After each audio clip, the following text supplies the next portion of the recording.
What happens when a self-made CEO walks into his own movie theater and ends up working the popcorn machine only to uncover a manager's cruel scheduling tactics? Parker Nolan built his entertainment company with nothing but a leased projector, a rented screen, and a folding chair 10 years ago in a dusty Arizona parking lot. Now, he owned 15 full-blown theaters across 3 states. His nights used to be filled with sticky floors, late-night showings, and arguing with distributors. But lately, it was mostly Zoom meetings, spreadsheets, and second-hand updates from district managers. Parker felt the distance growing. He'd been hearing that Theater 9 in Mesa was underperforming. High turnover, complaints about long wait times, and a few scattered online reviews accusing the place of being short-staffed and disorganized. But his reports painted a different picture, all under control, the district manager had said. That phrase stuck in Parker's head like a splinter, so he made a decision. He'd go there himself. Undercover, he grew out his beard for 2 weeks, trimmed it unevenly to look unkempt. Threw on a faded thrift store hoodie, a backward cap, and jeans that hadn't seen a washing machine in a suspicious while. He even added a pair of thick-rimmed glasses for good measure, and no one at Theater 9 had ever met him in person. He'd opened that location during the pandemic, hired through Zoom, and never visited. That helped. He applied through a fake hiring campaign. His HR team helped set up an emergency recruiting drive to fill support staff roles quickly. Within 3 days, Parker was standing in the back of the break room, listening to a rushed orientation from a manager named Brent. Brent was tall, lean, and never smiled unless he was talking to a customer. With staff, he barked, "All right, you're Parker Nelson, yeah. You'll be on popcorn and drinks until further notice," Brent said, tossing him a red apron. "Don't ask to switch, don't ask for changes. You show up, you work, you don't like it, there's the door." No handshake. No welcome. Parker raised his eyebrows but said nothing. Got it. He spent the first evening at the concession stand with a girl named Veronica Summers. She couldn't have been more than 21, but she ran that station like clockwork. She was friendly with customers, fast with orders, and kind to him even though he was clearly new. "You're doing good," she said during a slow stretch. "Just don't let Brent see you leaning, he gets weird about that." Parker nodded and wiped down the counter. "How long you been here?" he asked. Veronica exhaled through her nose. "Too long. 18 months. I'm in school full-time, so I work evenings. Or, well, I try to." She glanced toward the hallway Brent had disappeared down. "He's been cutting my shifts lately, says I'm unavailable too much, but I give them my schedule every week." "How many shifts do you usually get?" "2, if I'm lucky. Sometimes just 1. Meanwhile, he's giving full schedules to people who literally show up late or don't clean their own stations." Her jaw tightened. "And I need the hours. Rent's due." Parker's stomach twisted. He looked at the schedule board on the wall behind the breakroom door. Sure enough, Veronica was listed for only 1 shift this week, Friday, 6 to 10. A 4-hour block. That was it. A guy named Trent, who Parker had already seen disappear into the breakroom twice during his shift to scroll on his phone, had 4 shifts, and then Parker noticed something else. A girl named Darla had a schedule handwritten in pencil. She wasn't on the system. He asked Veronica about it. "She's Brent's niece," Veronica said flatly. "She doesn't clock in.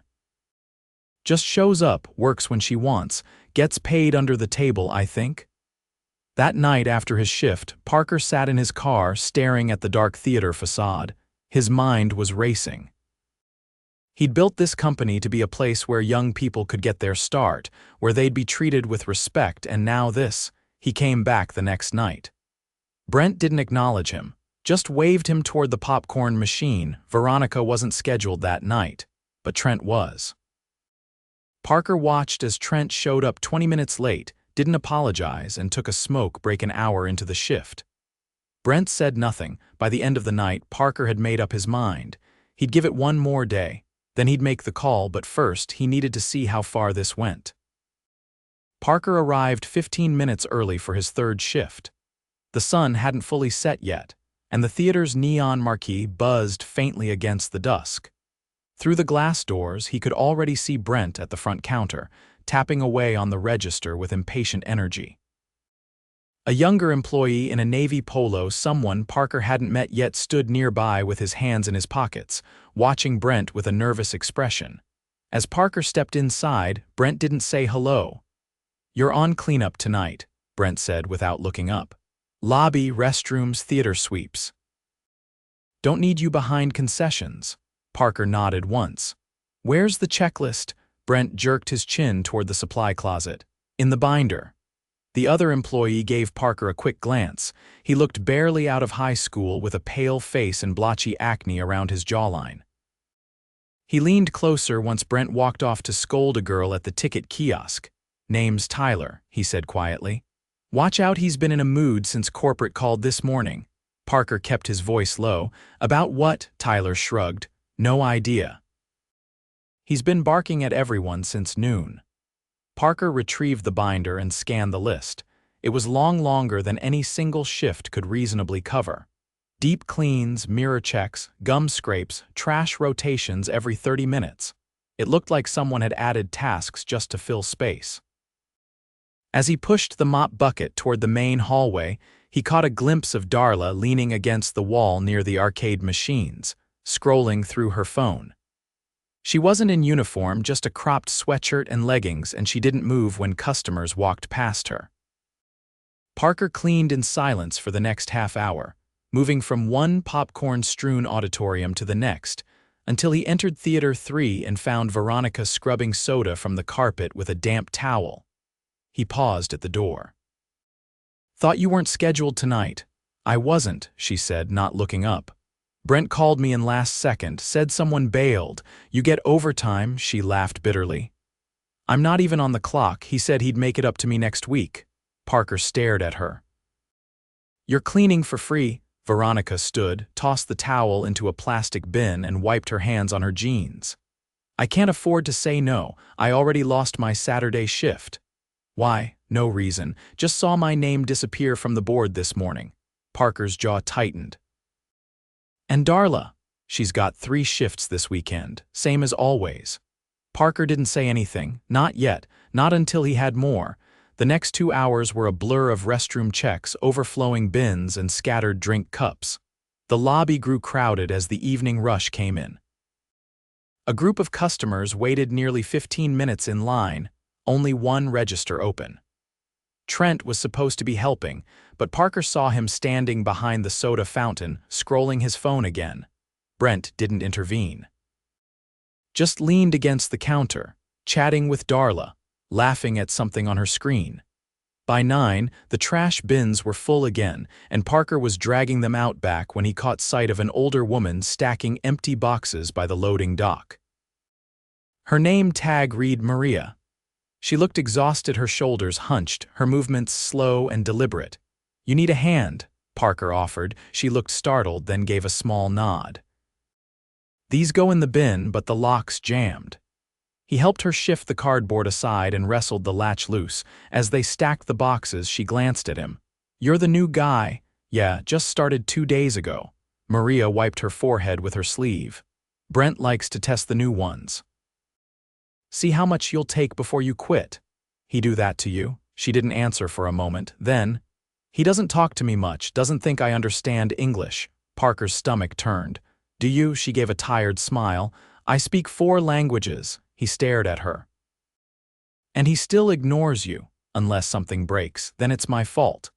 Parker thanked her and returned inside. The noise of the lobby was louder now, people talking over trailers, kids running past the arcade. He passed Tyler near the soda machine. "There's a leak in Theater 6, Tyler said. "I told Brent, but he said it's probably condensation and to leave it." Parker grabbed a mop and headed there. It wasn't condensation. A pipe above the projector room had started dripping steadily, leaving a growing puddle near the back row. Someone could have slipped. He radioed for Brent. "Already told them not to worry about it," Brent's voice came back. "We'll fix it in the morning." "Someone's going to fall, man. Then put a cone down. I don't have time for this." Parker stood there for a long moment, listening to the steady drip. He left the mop in place and marked off the area. Before heading back, he detoured to the break room. The schedule board had been updated again, this time with a fresh sheet taped over the original. Veronica's name was gone entirely. He took out his phone and snapped a photo. By the time the last movie let out, it was past midnight. Maria was still sweeping near the front doors. Veronica wiped down the concession counter. Tyler had already clocked out. Parker waited until the lobby was empty. Then he walked behind the counter and stood across from Brent, who was counting bills from the register. Brent didn't look up. "You're done, go clock out. I need to talk to you." "About what?" "Veronica's hours, Maria's treatment, the leak in Theater 6. The fact that you let your niece work without reporting her hours. Take your pick." Brent stiffened. "Excuse me." Parker slowly pulled off his cap, removed the glasses. Then unzipped his hoodie, revealing a black polo with a small embroidered logo on the chest. Only a handful of people in the company had Brent's face drained of color. "My name is Parker Nolan," he said. "I own this company. And I've watched you run this theater into the ground." Veronica froze mid-wipe. Maria stopped sweeping. Even Darla, who had been lounging by the spill station, stood up straight. Brent opened his mouth, but nothing came out. "You've been cutting hours from reliable employees. You've been giving shifts to family off the books. You've ignored safety violations, dismissed staff based on assumptions, and failed every basic leadership standard I built this company on." Brent's voice came back hoarse. "I didn't know, that's the problem. You never asked. You never listened." Parker turned to Veronica. "You're getting your hours restored, including back pay for any time you worked off the clock." To Maria, "You'll be transferred to a location closer to your home with a raise. And we'll be reviewing every incident where you were assigned blame unfairly." Then to Darla, "You're no longer permitted to work here. Any unpaid hours you logged will be reported to HR and your uncle will answer for them." Brent stepped forward, face flushed. "You can't just walk in here and you're fired," Parker said flatly. "Effective immediately. Hand over your keys." Brent stared at him, then threw the lanyard on the counter and walked out without another word. The room was silent. Parker turned back to the remaining staff. "This theater deserves better, and you're going to get it." At 7 the next morning, Parker stood in the theater manager's office with the door closed and the lights off, reviewing the security camera footage with a regional HR rep named Leela. She'd driven in from Tucson at dawn after Parker called in a full audit. Neither of them spoke for a long time. The video showed what he'd lived through the last 3 days: Veronica staying after hours without clocking in, Maria being blamed for trash backups that clearly weren't hers, and Brent repeatedly walking past safety issues without lifting a finger. There was even footage of Darla using the employee door late at night, wearing headphones and ignoring customers waiting by the arcade. Layla scrolled through the timestamps. "This isn't the first time complaints have come through about him, but we never had anything solid. Until now." Parker ran a hand down his jaw. "We're not just dealing with a bad hire. We're dealing with damage that needs fixing." Leela nodded. "I'm putting 2 assistant managers from other locations on rotation here for the next 6 weeks. We'll stabilize scheduling, payroll, and safety. And I'll personally oversee the hiring of a replacement GM. Make sure it's someone who's worked the floor," Parker said. "Not just another clipboard type." He left the office and walked through the still quiet lobby. The smell of yesterday's popcorn lingered faintly in the air. Maria was already there, mopping near the front doors, her earbuds in. She didn't see him at first. "Morning," Parker said. She looked up quickly, then dropped the mop handle. "I didn't think you'd be back so soon. I never should have been away this long." She hesitated. "Was that really you the whole time?" He nodded. "Every shift." Maria studied him for a moment, then bent to pick up the mop again. "I told my daughter about you last night. She didn't believe me." Parker smiled faintly. "Tell her she was right to doubt. I didn't make it easy to recognize me." He walked with her toward the back hallway. "You've been showing up here day after day, doing work that most people don't even see. That's changing now." Maria didn't say anything, but her hands gripped the mop handle just a little tighter. By 10, Leela had called an all-staff meeting in the main auditorium. The house lights were up. Employees trickled in slowly, some bleary-eyed from shifts that ended just hours earlier. Veronica sat near the front, a notebook on her lap. Tyler leaned against the aisle seat, arms crossed. Darla didn't show word had already spread that she'd been banned from entering the building. Parker stepped onto the stage. "I could stand here and talk about company values," he said, "but I think most of you already know them better than I do. You've been living the opposite." A few heads lowered. "I saw what happens when leadership forgets that people matter. I saw how quickly respect can turn into fear, how one person's power over a schedule can become a weapon." Veronica glanced sideways at Tyler, her expression unreadable. "This place doesn't need a new paint job. It needs repair from the inside out. That starts today." He turned to Leela, who stepped forward with a clipboard. "We're doing anonymous surveys starting now," she said. "You'll each have a one-on-one with me or another HR rep this week. Nothing you say will be shared with coworkers. Every concern will be documented," Parker added, and more importantly acted on. Tyler raised a hand. "What about our hours? Are we getting more staff? Because some of us are working 6 days just to keep up." "You will get relief," Leela said. "We've already approved temporary transfers from other theaters. We're not filling gaps with favors or relatives, only qualified hires." A girl in the third row, Ava, who Parker hadn't spoken to before, looked skeptical. "But how do we know the new manager won't be just like Brent?" "You don't," Parker said. "But you'll have a say in who gets the job. Final interviews will include one employee representative. That's you holding us accountable." That caught their attention. Several people sat up straighter. After the meeting, Parker returned to the break room. The schedule board had been erased completely. A fresh whiteboard leaned against the counter, still wrapped in plastic. Veronica walked in, holding a small stack of receipts. "I found these in the filing drawer," she said. "Some are weeks old. There's no name on half of them, and a few have the same night listed multiple times." Parker took the papers from her. "We'll audit every shift. If someone was underpaid, they'll be reimbursed." She hesitated. "You really meant what you said, every word?" Veronica looked down. "I almost quit last week. I had the email open.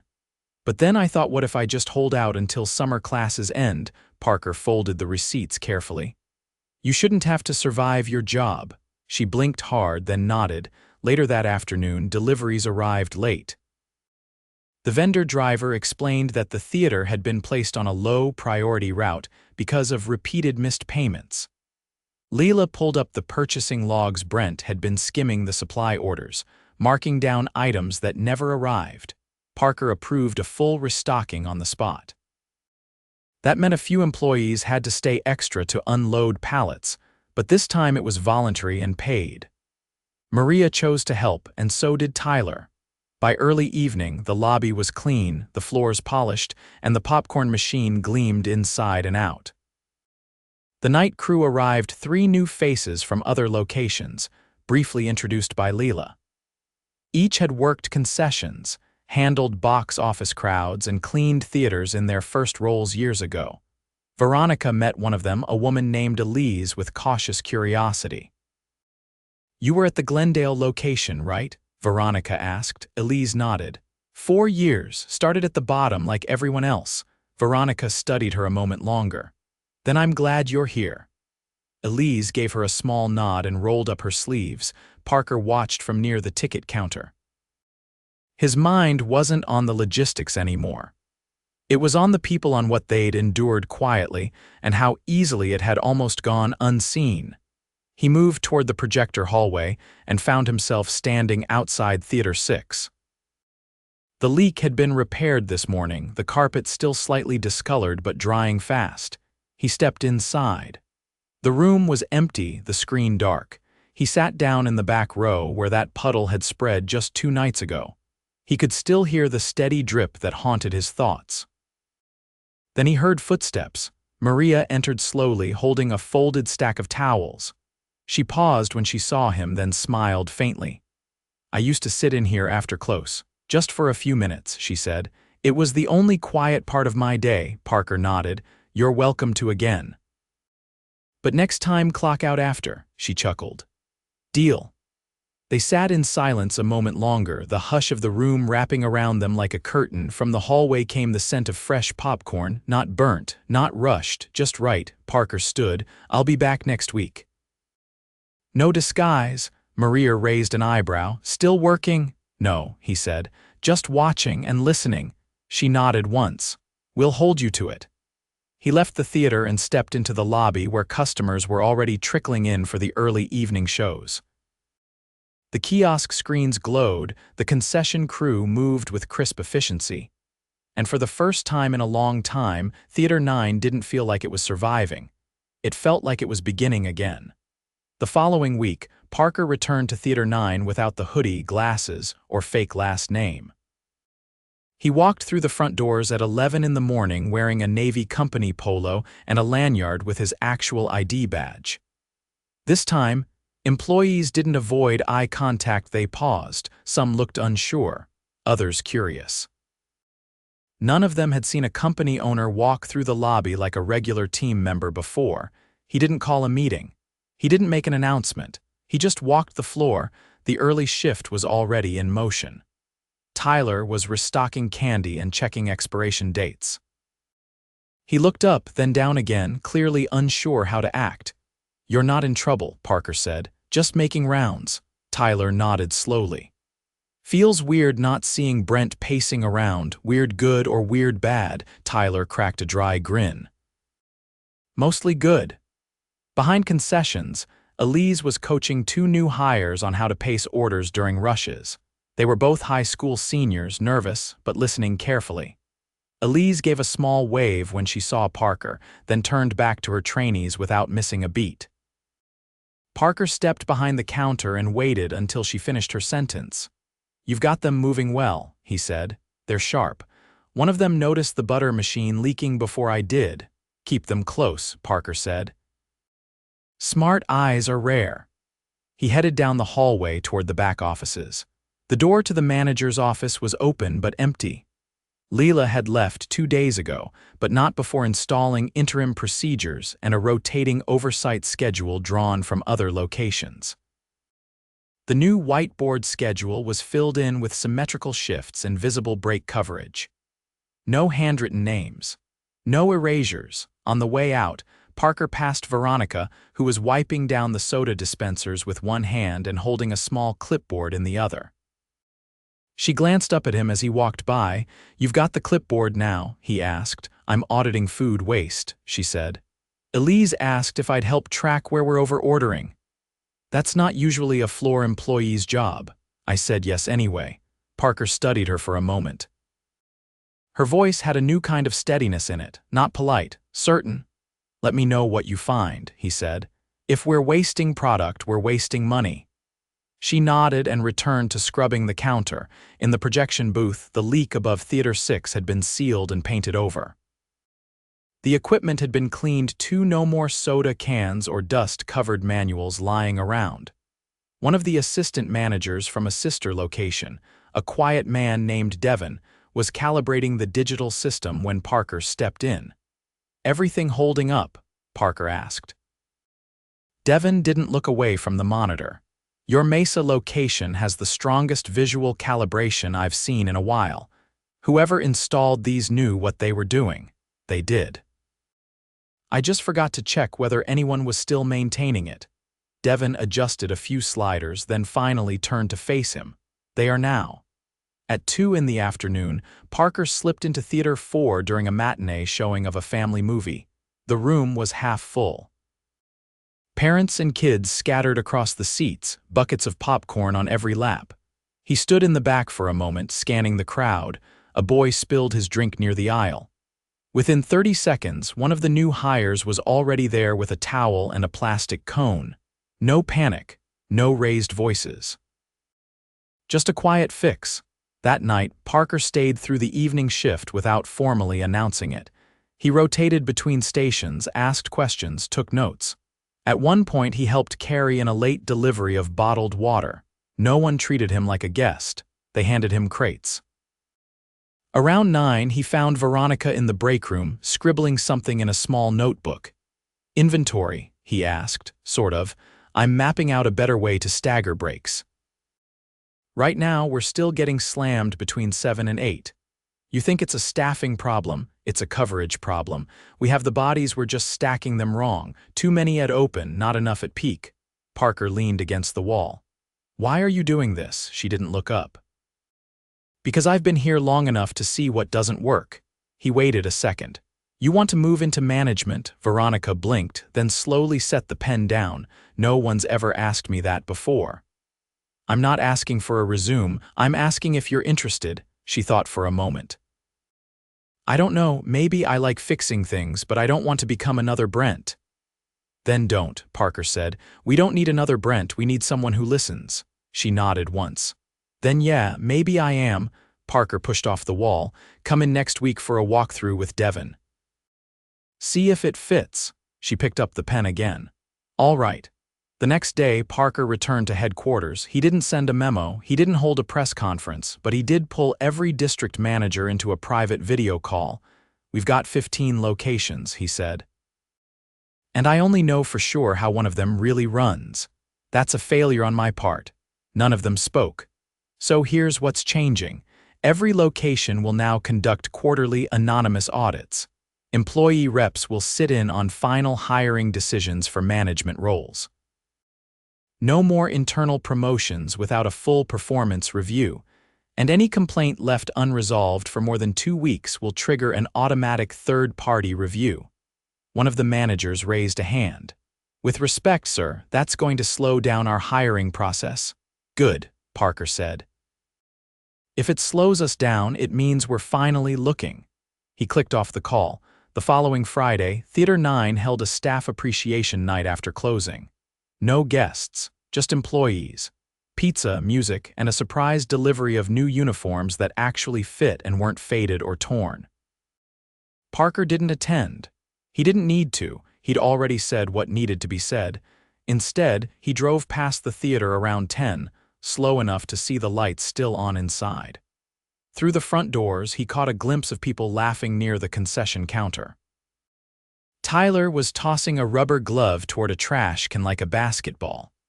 Veronica was seated on a stool, talking to Elise and pointing at something on a clipboard. No one looked overworked. No one looked ignored. He rolled down his window and let the sound drift in music, conversation, the low hum of a space that had been rebuilt without making it quieter. Then he drove home. 2 days later, HR finalized the termination paperwork for Brent. The investigation confirmed multiple labor violations, including unreported hours, discriminatory scheduling, and falsified expense reports. Legal handled the rest. Darla never returned. Maria transferred to a different location closer to her home, just as promised. At her farewell lunch, the staff pooled tips to buy her a gift card to her favorite grocery store. She cried, but only for a moment, then told everyone to get back to work. Tyler stayed part-time through his senior year, then applied for a full-time technician role. Devin approved it without hesitation, and Veronica, she shadowed Devin for 3 weeks, then formally accepted a training offer for assistant general manager. She turned it down the first time, not because she was scared, because she wanted to be sure she could do it her way. When she finally accepted, she rewrote the entire onboarding packet for new hires. It started with one sentence: "If you want to lead here, you start by listening."